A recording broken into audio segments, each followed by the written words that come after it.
కంచలో ఉన్నారు పశ్చిమ బెంగాల్లో. అదే పశ్చిమ బెంగాల్లో నందిగావ్ నుంచి సువేంద్ర అధికారు ముందంజలో ఉన్నారు. సో విచిత్రంగా తమిళనాడు విషయానికి వస్తే కొళత్తూరు నుంచి ఎంకే స్టాలిన్ వెనకంజలో ఉన్నారు. మరోవైపు మరో ముఖ్యమంత్రి పినరయి విజయన్, కేరళ ముఖ్యమంత్రి ధర్మదం నియోజకవర్గం నుంచి పోటీ చేశారు ఆయన, పినరయి విజయన్. ఆయన కూడా ఇక్కడ వెనకంజలో ఉన్నారు. సో ముఖ్యమంత్రులు, రెండు రాష్ట్రాల ముఖ్యమంత్రులు కూడా వెనకంజలో ఉన్నారు. కమింగ్ టు ఇంకొక ఫెమిలియర్ ఫేసెస్ గురించి మాట్లాడుకుందాం. రత్నదేబ్నాథ్ పశ్చిమ బెంగాల్లో ఆర్జికర్ హాస్పిటల్లో హత్యకు గురైనటువంటి ఆ డాక్టర్ వాళ్ళ అమ్మ సో పానిహాట్ నుంచి ముందంజలో ఉన్నారు. అట్ సేమ్ టైం అదే పశ్చిమ బెంగాల్లో దక్షిణ పరగా సోనాపూర్ నుంచి రూపా గంగూలీ ముందంజలో ఉన్నారు. ఇక the game changer, political wonder create చేసినటువంటి విజయ్ పెరంబూర్ నుంచి ముందంజలో ఉన్నారు. అక్కడ విజయ్ గట్టి పోటీ ఇస్తున్నారనే చెప్పాలి. ఇక హుమాయూన్ కబీర్ గురించి కూడా మాట్లాడుకోవాలి. ఎంఐఎంతో పొత్తులో ఉన్నటువంటి హుమాయూన్ కబీర్, ఆ తర్వాత ఏదైతే డీల్ బీజేపీతో కుదుర్చుకున్నారన్నటువంటి వార్తలు బయటకు వచ్చిన తర్వాత, 1000 కోట్ల డీల్ అన్న వార్తలు బయటకు వచ్చిన తర్వాత హుమాయూన్ కబీర్ నుంచి ఎంఐఎం విడిపోయింది.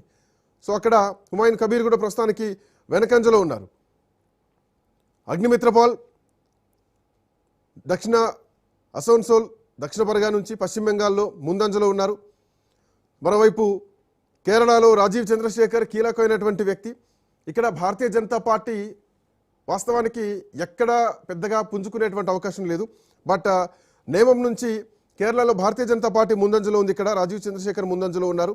మరోవైపు అస్సాంలో హిమంత బిశ్వ శర్మ కూడా ముందంజలో ఉన్నారు జలుక్బారి నియోజకవర్గం నుంచి. అటు అదే అస్సాంలో గౌరవ్ గొగోయ్ కూడా ముందంజలో ఉన్నారు. సో మహమ్మద్ బద్రుద్దీన్ అస్సాం రాజకీయాల్లో కీలకమైనటువంటి రాజకీయ నాయకుడు మహమ్మద్ బద్రుద్దీన్ వెనకంజలో ఉన్నారు.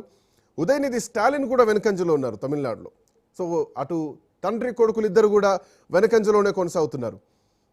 అధీర్ రంజన్ చౌదరి కూడా వెనకంజలోనే ఉన్నారు. మరోవైపు మాజీ ముఖ్యమంత్రి పన్నీర్ సెల్వం కూడా తన సొంత నియోజకవర్గం బొడినా నాయకనూరు నుంచి ఆయన కూడా వెనకంజలో ఉన్నారు. సో కీలకమైనటువంటి వ్యక్తులంతా కూడా, ముఖ్యమంత్రులు కూడా వెనకంజలో ఉన్నారు. రైట్, ఒకసారి తమిళనాడు విషయం మాట్లాడదాం.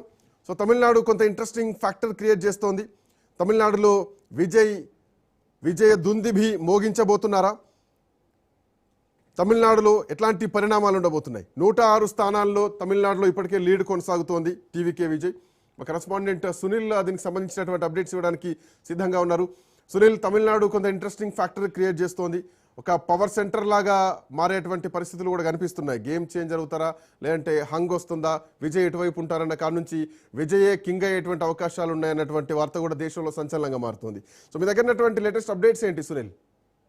5 రాష్ట్రాల కౌంటింగ్ ప్రక్రియ హోరహోరీగా కొనసాగుతుంది. కొద్దిసేపటిమే పశ్చిమ బెంగాల్ మ్యాజిక్ ఫిగర్ 293 స్థానాలు ఉంటే అందులో 148 స్థానాలు దాటిపోయింది. ఇప్పుడు బీజేపీ బీజేపీ పార్టీ ప్రస్తుతం అయితే బీజేపీ ఇప్పటివరకు లీడ్లో వస్తున్న నేపథ్యంలో పూర్తిగా మ్యాజిక్ ఫిగర్ దాటింది. కాబట్టి అక్కడ పశ్చిమ బెంగాల్లో మాత్రం బీజేపీ ప్రభుత్వాన్ని ఏర్పాటు చేసే దిశగా అడుగులు వేస్తుంది. ఇక మీరన్నట్టు తమిళనాడు విషయానికి వస్తే ఎన్నడూ లేని విధంగా మొట్టమొదటిసారిగా పోటీ చేసినటువంటి హీరో, సూపర్ స్టార్గా ఉన్నటువంటి వ్యక్తి విజయ్ టీవీకే పార్టీని స్థాపించాడు. అక్కడ డిఎంకేకు ఏఐడిఎంకేకు గట్టి పోటీనిచ్చాడు. ఇప్పటివరకు ఏ సర్వేలు కూడా విజయ్ గెలిచాడని చెప్పలేదు. కేవలం ఒకే ఒక సర్వే, యాక్సిస్ ఆఫ్ ఇండియా చెప్పినటువంటి సర్వే 99 నుంచి 120 స్థానాలు గెలుస్తాడని ఏదైతే చెప్పినటువంటి సర్వే ఖచ్చితంగా సర్వే పూర్తిగా సక్సెస్ అయిందని చెప్పాలి. ఎందుకంటే చాలా వరకు డిఎంకే ఖచ్చితంగా లీడ్లో ఉంటుందని అన్ని సర్వేలు చెప్పాయి. కానీ ఈ యాక్సిస్ ఆఫ్ ఇండియా చెప్పినటువంటి సర్వే ప్రకారం దాదాపు ఇప్పటివరకు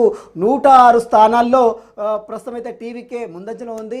ఇక ఇప్పటికే విజయ్ కూడా స్పందించాడు. దీనికి సంబంధించి ఖచ్చితంగా ఏ పార్టీ మద్దతు తీసుకోము, తామే ప్రభుత్వాన్ని ఏర్పాటు చేస్తామంటూ కూడా విజయ్ కూడా చాలా స్పష్టంగా మాట్లాడిన పరిస్థితి. ఇప్పటికే విజయ్ ఇంటికి అటు పోలీసులు కూడా చేరుకున్నారు. భారీ బందోబస్తును కూడా అక్కడ ఏర్పాటు చేస్తున్న పరిస్థితి కనబడుతుంది. మొత్తం ఇప్పటివరకు డిఎంకేకి దాదాపు 50 స్థానాల్లో ముందంజ ఉంది. అదేవిధంగా ఏఐడిఎంకేకి 74 స్థానాలు, అదేవిధంగా టీవీకేకి 106 స్థానాలు ఉంది. అంటే మ్యాజిక్ ఫిగర్ 118 స్థానాలు ఉంటే మొత్తం 234 స్థానాలకు మ్యాజిక్ ఫిగర్ 118 స్థానాలు. అంటే ఇంకా కేవలం 10 నుంచి 12 స్థానాలు మాత్రమే విజయ్కి రావాల్సిన సంబంధించినటువంటి పరిస్థితి కాబట్టి అక్కడ ఒకవేళ వస్తే మాత్రం మ్యాజిక్ ఫిగర్ దాటితే మాత్రము ఏకపక్షంగా అతను మాత్రమే టీవీకే అక్కడ ప్రభుత్వాన్ని ఏర్పాటు చేసే దిశగా అడుగులు వేస్తున్నటువంటి పరిస్థితి కనిపిస్తుంది. ఎందుకంటే విజిల్ గుర్తు అతను ఇచ్చినటువంటి ఎన్నికల్లో ఇచ్చినటువంటి హామీలు ఏదైతే పిల్లలకు అంటే యువతకు అదేవిధంగా మహిళలకు మరోవైపు అక్కడ ఉన్నటువంటి ప్రభుత్వ ఉద్యోగులు మొత్తం కూడా పూర్తిగా అక్కడ ఉన్నటువంటి ప్రభుత్వానికి వ్యతిరేకంగా ఓటు వేశారంటే చాలా స్పష్టంగా అర్థమవుతుంది. ఎందుకంటే అక్కడ ఉన్నటువంటి ప్రభుత్వ ఉద్యోగులు మొత్తం కూడా విజయ్కి సపోర్ట్ చేశారు. మహిళలకు ఉచిత బస్సు కల్పిస్తారని చెప్పారు. దీంతోపాటు యువతకు 2,500 రూపాయలు సంబంధించినటువంటి 15,000 రూపాయల సంబంధించిన స్కాలర్షిప్ కావచ్చు, ఇవన్నీ కూడా జనాల్లో తీవ్ర ప్రభావం చూపిందామని చెప్పవచ్చు. దీంతోపాటు ప్రభుత్వ ఉద్యోగులు మాత్రం అక్కడ ఉన్నటువంటి డిఎంకేతో పాటు ఏఐడిఎంకే పట్ల విసిగిపోయారు, కొత్త మార్పును కోరుకున్నారు అనేది మనకు చాలా స్పష్టంగా అర్థమవుతుంది. ఎందుకంటే విజయ్ ఒక సూపర్ స్టార్, ఒక హీరోగా ప్రస్థానం ప్రారంభించినటువంటి విజయ్ ఈ రకంగా ఒక పార్టీని స్థాపించి అతను పార్టీ ఏర్పాటు చేసినప్పుడు అందరూ కూడా అవహేళనగా చూశారు. గతంలో చిరంజీవి ఏ రకంగా పార్టీని ఏర్పాటు చేశారు, అదేవిధంగా కొంతమంది స్టార్లు ఏ విధంగా పార్టీని ఏర్పాటు చేసి ఫెయిల్ అయ్యారు. కానీ విజయ్ విషయానికి వస్తే మాత్రం ఇక్కడ మనకు ఎంజీఆర్ ఏ విధంగా సక్సెస్ అయ్యారో, ఆ తర్వాత ఎన్టీఆర్ ఏ విధంగా సక్సెస్ అయ్యారో, ఇప్పుడు విజయ్ కూడా తన రాష్ట్రంలో తమిళనాడు రాష్ట్రంలో సక్సెస్ దిశగా అడుగులు వేస్తున్నట్టు కూడా మనకు చాలా స్పష్టంగా అర్థమవుతుంది. మొత్తం దాదాపు 106 స్థానాలు మ్యాజిక్ ఫిగర్కి ఇంకా కేవలం 10 స్థానాలు 10 నుంచి 12 స్థానాలు మాత్రమే ఉంది. కాబట్టి అక్కడ మ్యాజిక్ ఫిగర్ దాటితే మాత్రం ఖచ్చితంగా టీవీకే పార్టీ అక్కడ ప్రభుత్వాన్ని ఏర్పాటు చేసే దిశగా అడుగులు మాత్రం వేస్తుందని చెప్పవచ్చు. విజయ్ చేసినటువంటి ఎన్నికల్లో ఇచ్చినటువంటి హామీలు ప్రజలందరూ కూడా రిసీవ్ చేసుకున్నారు. ఎందుకంటే ఉచిత బస్సు ప్రయాణం కావచ్చు, ఎందుకంటే తెలంగాణ రాష్ట్రంలో ఏ రకంగా ఉచిత బస్సు ప్రయాణం జరుగుతుందో తమిళనాడు రాష్ట్రంలో కూడా పేద ప్రజలకు మహిళలందరూ కూడా ఉచిత బస్సు ప్రయాణం కల్పిస్తామని ఎన్నికల్లో ఇచ్చినటువంటి హామీతో పాటు ప్రభుత్వ ఉద్యోగులకు సంబంధించినటువంటి పెండింగ్ బిల్స్, పెండింగ్ బకాయిలకు సంబంధించిన అంశాలతో పాటు మరోవైపు యువతను ముఖ్యంగా 19 నుంచి 30 సంవత్సరాలు 25 సంవత్సరాలలోపు యువతను కూడా ఎక్కువగా ఆకర్షించే విధంగా అనేక పథకాలను కూడా రూపొందించాడు. ఆ పథకాల మొత్తం కూడా యువత మొత్తం కూడా టీవీకే వెన్నుదండ ఉన్నట్టు కూడా మనకి ఇందులో ఈ రిజల్ట్ చూస్తే మనకు చాలా స్పష్టంగా అర్థమవుతుంది. శ్రీకాంత్, మొత్తం మీద తమిళనాడులో టీవీకే మాత్రం చాలా స్పష్టమైనటువంటి ఆధిక్యంతో ముందడుగు వేస్తుంది. ఇప్పటికే పశ్చిమ బెంగాల్ బీజేపీ పార్టీ కైవసం చేసుకుంది, రాష్ట్ర ప్రభుత్వాన్ని బీజేపీ అక్కడ ఏర్పాటు చేస్తుంది. దీది బ్రాండ్ గ్రౌండ్లో ఉందని అందరూ భావించినప్పుడు కూడా కేంద్ర అధిష్టానం మొత్తం కూడా ఆడ తిష్ట వేసింది.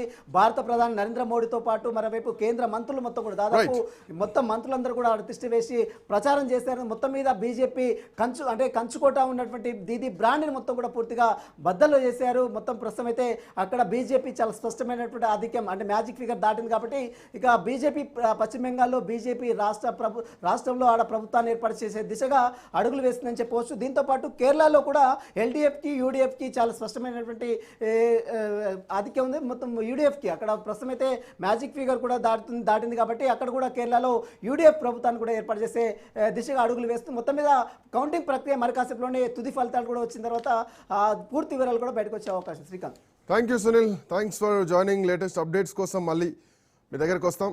సో తొలిసారిగా పశ్చిమ బెంగాల్లో